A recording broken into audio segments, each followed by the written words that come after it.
Of all the greatest political transformations in history, democracy is easily the most radical. Some of the most basic rights, like free speech, a fair trial, and even education, were enshrined thanks to the development of this most vital institution. However, our systems of democracy are not perfect. First past the post naturally narrows people down to a two-party system, and ranked choice voting tends to narrow politics down to a small handful of centre-ground parties. Even when a country does have full PR, it's so often dampened with an electoral threshold. These methods of weakening democracy are well defended by people, arguing that the messy democracy of somewhere like the Dutch is weaker and allows for extremism. I'm here today to reject that principle and put forward my defence of messy democracy. Welcome to the United Kingdom.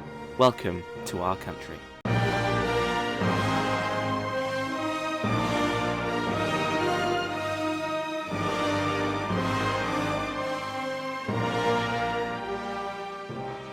To begin, let's go through a quick rundown of some of the key systems we'll be talking about. First past the post is the system currently in place in some of the oldest liberal democracies, namely the UK and the US. It operates with very simple rules. The country is divided into a number of constituencies, each party runs a candidate in each seat, the candidate with the most votes wins. This tends to lead to two parties gaining the vast majority of seats, because people are expected to vote tactically for the party they don't hate that has the best chance of winning. This has created some pretty unfair results in the past, as national vote shares don't line up with what each party receives in Parliament. One proposed solution is proportional representation. Instead of voting for a local candidate, you vote for your favourite party. Once all the votes are tallied up, each party gets a portion of the seats that correspond to the total vote share. This is a system used in the Netherlands, with similar systems used in Germany, Italy, Scotland, Wales and Belgium. However, many of these systems use an electoral threshold, meaning that a party needs to get a certain percentage of the vote in order to be represented in the chamber. So why is it that so many governments seem hell-bent on having these dampeners? Well, one argument is strength. One of the biggest defences to first past the post, electoral thresholds and many other restrictions to full PR is that they create stronger government by needing smaller coalitions or even none at all. This comes baked in with the assumption that coalitions create weakness. On paper, this sounds sensible. One party in charge, a simple, clear plan.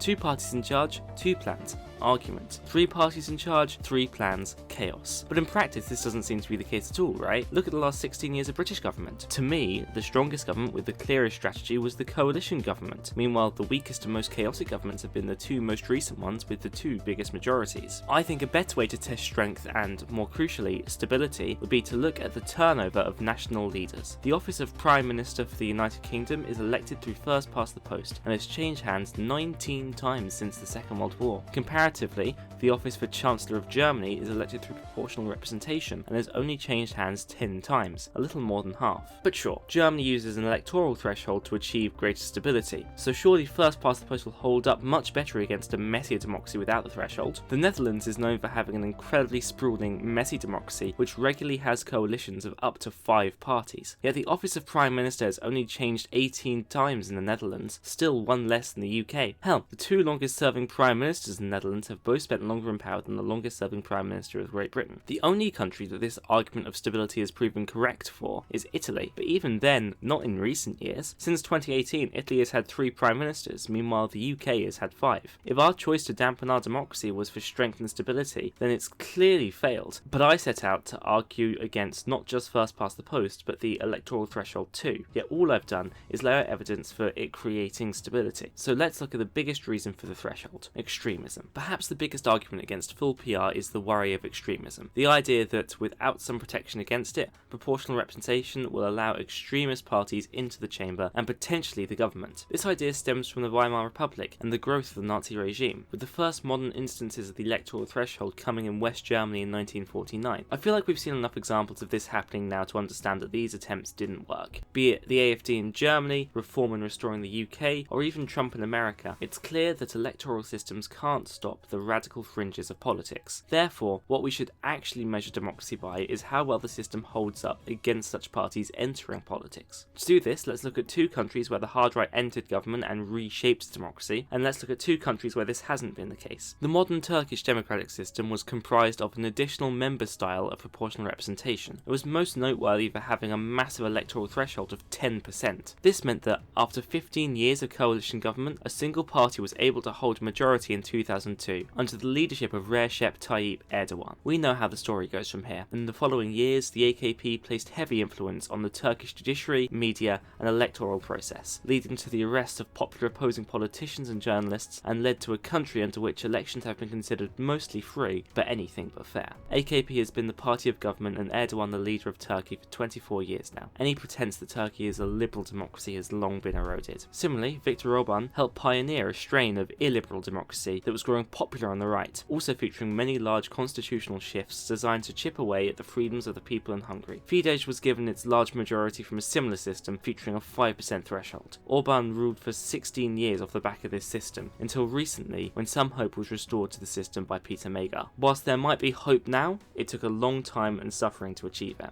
Whilst these thresholds were designed to keep out extremism, they did the exact opposite. Instead, they allowed for the destruction of liberal democracy. But they aren't the only parts of the world where the hard right came into government. Take the Netherlands, for example. In 2023, the threshold-free Dutch electoral system made the hard-right PVV the largest party. But in order to govern, it needs to form a coalition with the VVD on the centre-right, the NSC in the centre, and the Farmer Citizen Movement in the fields. The result? Well, after just under 2 years, arguments in the government caused the PVV to split from the rest. Another election was called in 2025, and the winner was the centre-left Social Liberal Party, D66. But okay, maybe a chaotic 2-year government still isn't ideal. So let's broaden our scope beyond the Netherlands. The electoral system of Italy separates the chamber into 2 groups of MPs, one group elected to constituencies through first past the post, and a second, larger group of list MPs designed to fill out the chamber in a way that better represents each party's vote share. It's not a perfect system by any means, but it goes a long way to achieving the same goal. For constituencies, there is no electoral threshold. If you win a constituency, it's yours. The list vote requires you to have only 1% of the vote, a threshold that even parties like the BNP could surpass, but it also forces parties to be part of a bloc with 10% of the votes, designed to enforce coalitions which spread to the centre.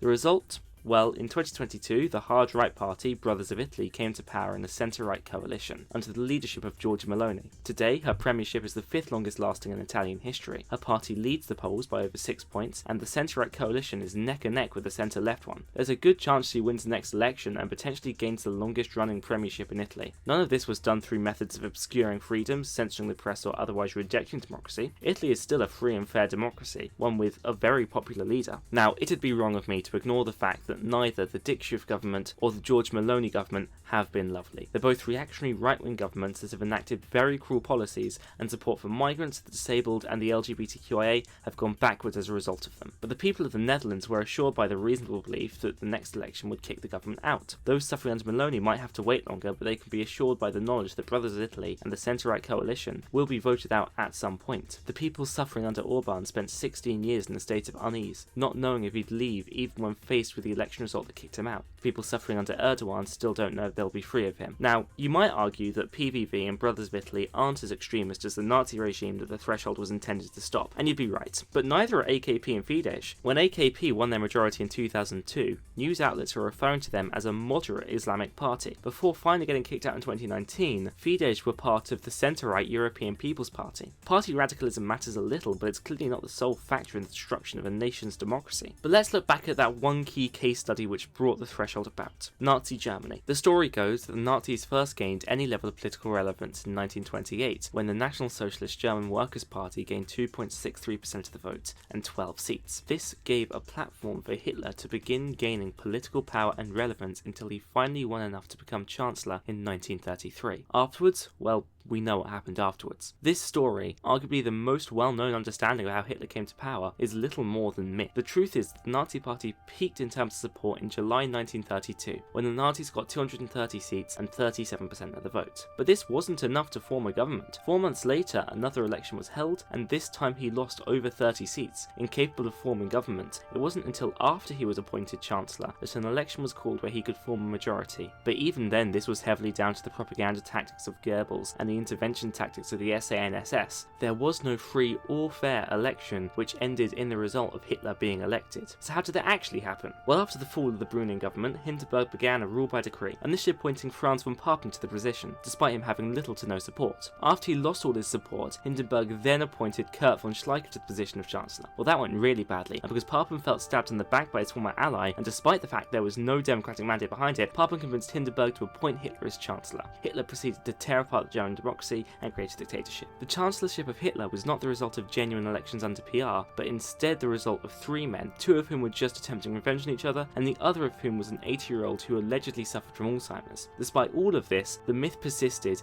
and electoral thresholds were placed upon West German elections in 1957. There were a lot of changes made to the German political structure after the Second World War, but for my money, the only one that was worth a damn was the creation of a ceremonial president. The real threats to democracy don't come from the legislative system, but instead from giving too much power to an executive head. The past few years haven't been fun for democracy. We've seen political radicals of all colours enter into legislations, government, and even become president. But we've also seen a handful of examples of the opposite now as well. Like I said, this year Hungary rejected their hard-right semi-dictator and replaced him with someone in the centre. Last year we saw democracy in Germany just about sticking to the centre still. We saw the Netherlands kick out their far-right government, and we saw Canada and Australia both say no to the idea of a populist conservative takeover. None of these happened because an electoral system stepped in and stopped political radicals from partaking in the system. It happened because the democratic will of the majority of the people was for it not to happen. All we need is a system that listens properly to that will. But until then, I have been Scarlet Politics Review, I hope you enjoyed, and I bid you good night.